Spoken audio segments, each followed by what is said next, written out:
Hello and welcome to Knitwhim Diaries. My name is Knitwhim and this is my show. Hello everyone, it's been quite a long time since I did a knitting vlog. I can't really say a whole lot about that. I just, the more stressed out I get, the harder it is for me to knit. It's one of those things where knitting makes me feel calm and helps me to relax when I'm mildly stressed out, but there's like a peak where I'm so stressed that knitting, like I can't even look at knitting anymore. So that's been a thing. I'm just gonna kind of go with it and see what happens today. I'm recording in my garage again.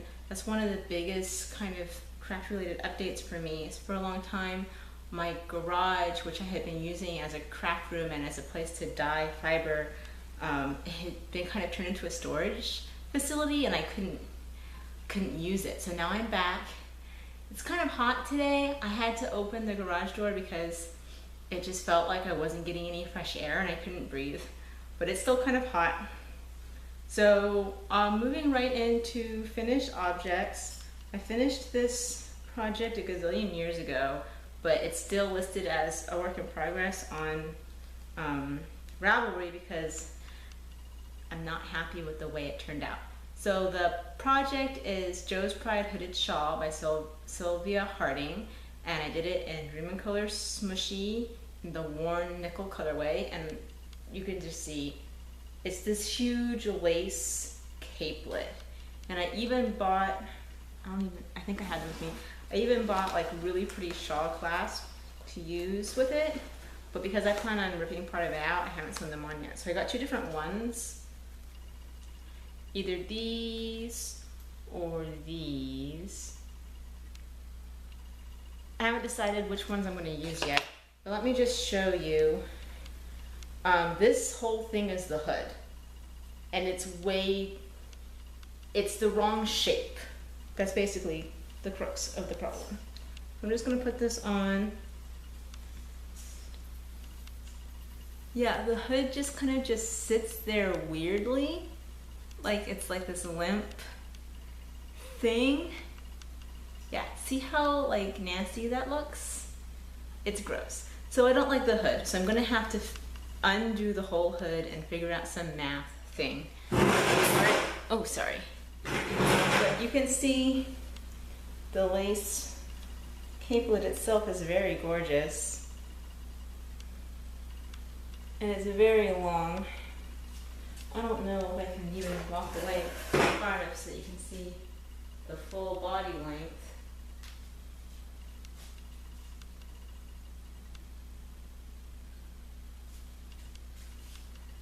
So it's very pretty and I do like it, but the hood is weird. And that's kind of what like started me on my anti-knitting spree. Like I was so stressed out by this hood, and like it's gonna take some like math, to figure out how to do the hood right, and I'm just not into math. And this whole thing is the hood. It's so large and just not the right shape, and I have all this excess like flap here that's like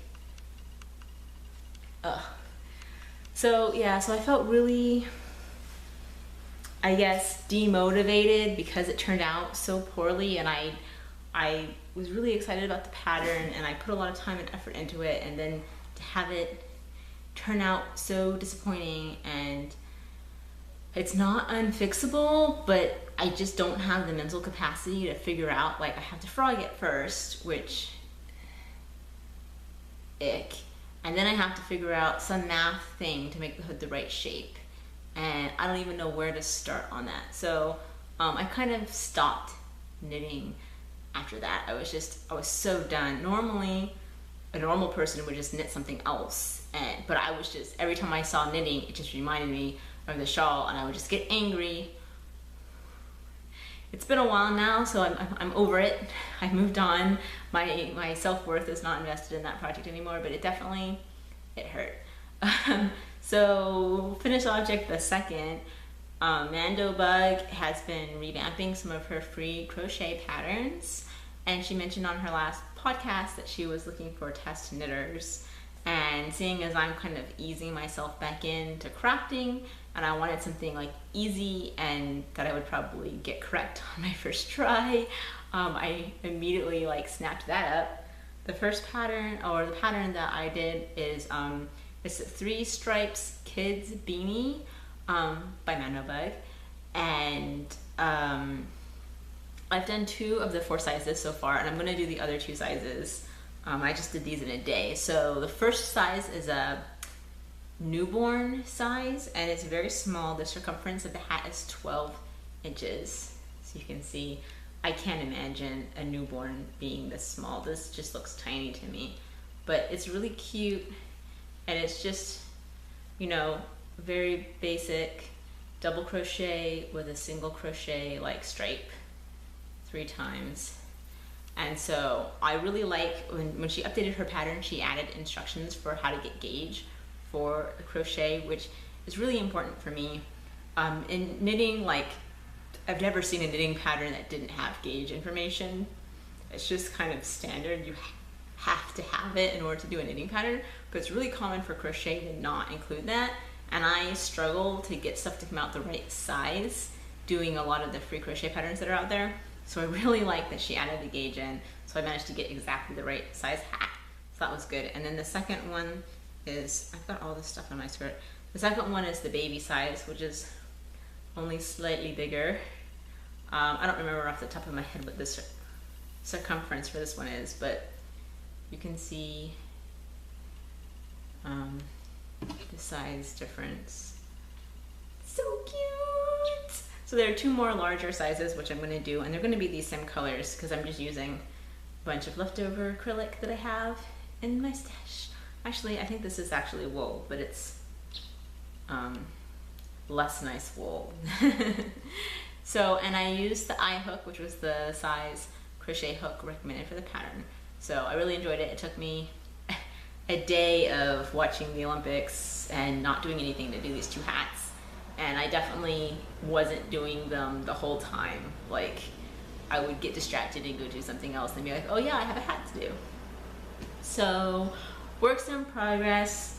I have a bunch of works in progress listed on my Ravelry page, but I'm only working on 1 knitting work in progress right now. It's the Lily Pilly shawl by, I'm gonna get this wrong, Amba O'Brien, maybe? I started this a gazillion years ago as part of the Eat, Sleep, Knit Yarnathon stuff, and I actually started it in May because that was my anniversary, and my husband and I did like a fancy hotel trip, and I cast on and I knit on it in the hotel during our downtime, and I hadn't touched it since until a couple of days ago. So it's got this like green and black stripy section, and then there's a lace section that's yellow, and I'm about halfway through the lace section, and then there's more stripes and then a second lace section. So I'm not even halfway done with this shawl. Like, I thought it would take me like 2 months to do it, and then because I haven't touched it I did have a problem where I wasn't getting the right stitch count in the lace, because on the purl side, you purl 1, purl 2 together, purl 2 the last 2 stitches, do a purl 1, purl 1 through the back loop, and then purl. But the way the pattern, it's one of those ones where the chart, it's like the odd numbers are on this side and they're the right side rows, and then the even numbers are on the other side of the chart and they're on this side. So I was reading each row the same direction from right to left, but the chart is supposed to be read from right to left, and then for the purl side from left to right. And so I was doing the decrease and the increase on the wrong side, which was giving me a wrong, like I wasn't getting the stitch in the right place. So my lace was always off. So once I figured that out, it's been smooth sailing. All of the yarn is Dreaming Color Smushy, and I know the green is Vague Unease, which is the name of the project. I'm not sure what color the black is, and then the yellow is called Gold Experience. So I'm working on that. I usually only get like a row or two done a day because I'm just not in the following pattern instructions kind of mood. I'm really enjoying the simple crochet for right now. So my last working project for now is a spindle project. So spinning is like my meditation for me, and I've been really stressed out and I want to spin, and I realized the reason I hadn't been spinning on my wheel is because I lost the oil from my wheel. And you don't really need to oil it every time you spin, but it does like squeak and make creaking noises, which really drives me crazy. I have a mild anxiety problem, and like repetitive noises triggers like this blind rage in me. Like I can't leave my signal light on. Like if you're in the turn lane and it's a red arrow, I can't have my blinker light on while I'm sitting there waiting for the red light, because the sound that the blinker makes me want to punch babies in the face. I can't handle it. It's so terrible. When I get a new car, I want a car where the blinker doesn't make noise when it's blinking.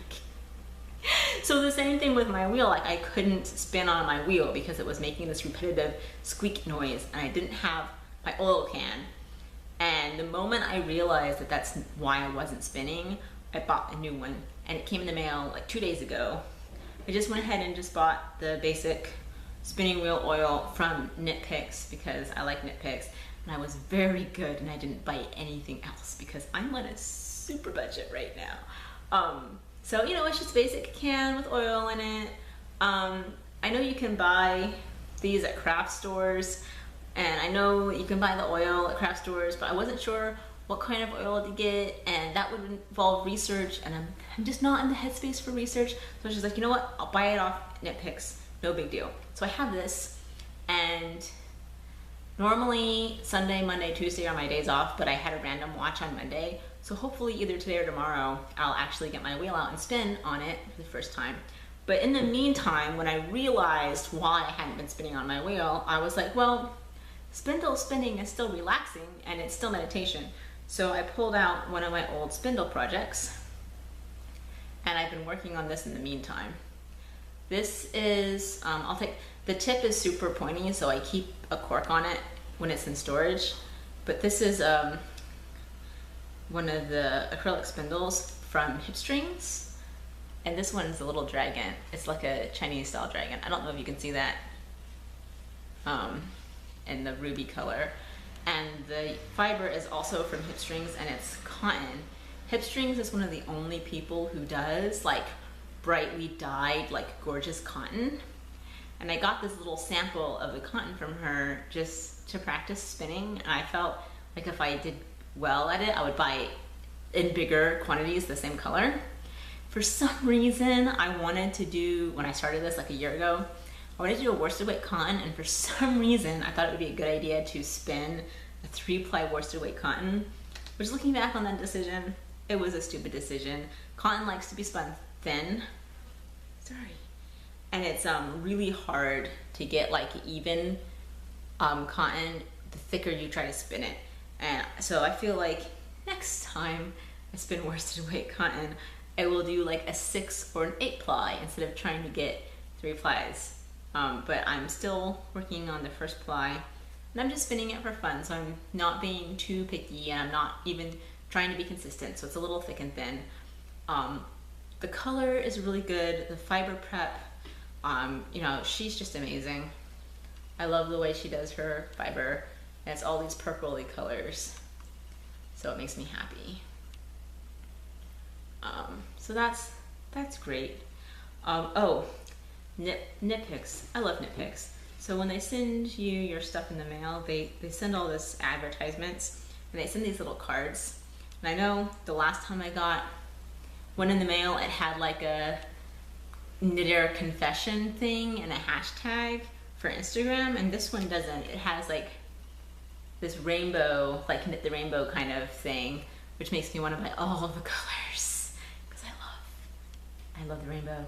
And then on the back, it has this cute little like garment color theory kind of thing. It's like, decide what color your next garment is going to be and get some colored pencils and color it in, which I thought was just a super cute idea. It could actually be useful if you were planning on knitting something but you didn't know what color you wanted. Like, I could see this being useful, and I've definitely hopped on the adult coloring book bandwagon. I have a couple. I should show you. Hold on, I'll be right back. I really am enjoying the adult coloring book fad, and I got a whole bunch to do at work because knitting is kind of too obvious, and it became a bit of a problem that I was knitting at work. But a coloring book can be a little bit more discreet because it's open flat on the table and you're writing, so from a distance it just looks like maybe you're doing actual work, and they'd actually have to get pretty close to see that you had markers and stuff. So it's a little bit better than knitting. So I have 3 books. This one's my favorite, Lost Ocean.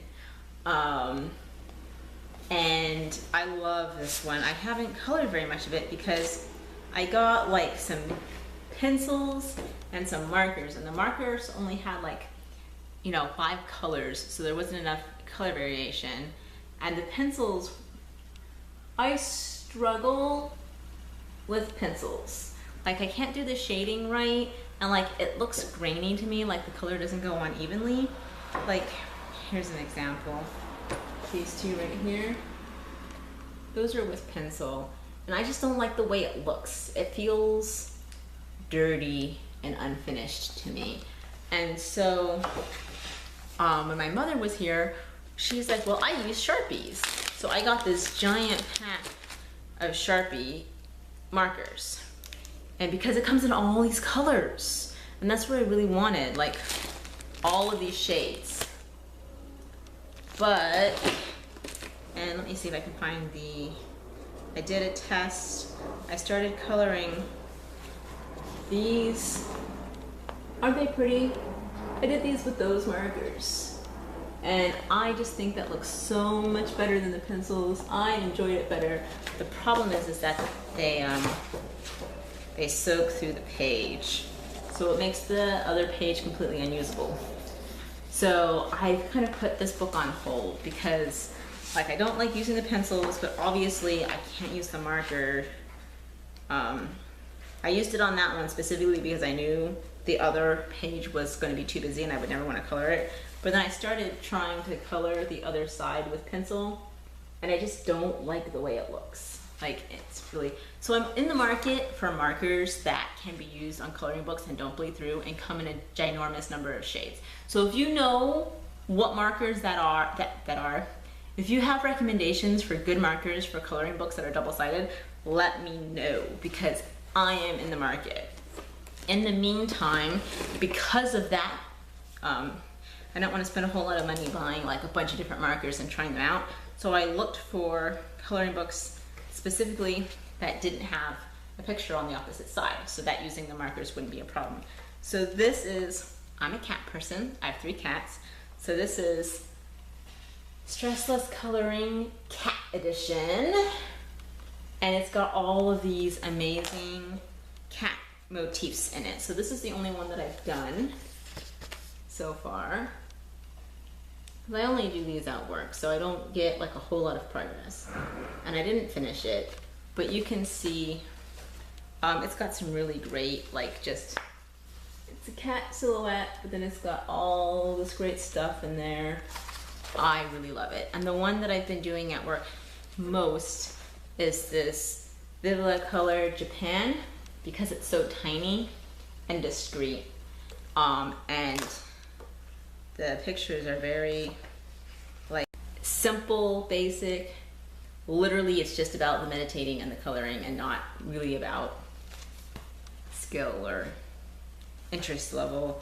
And then this one, same deal, kind of basic. It's so relaxing to do these at work. You know, it gives you a chance to take a break from staring at this computer screen and like look at something else for a change. This has been the most complex one I've done so far.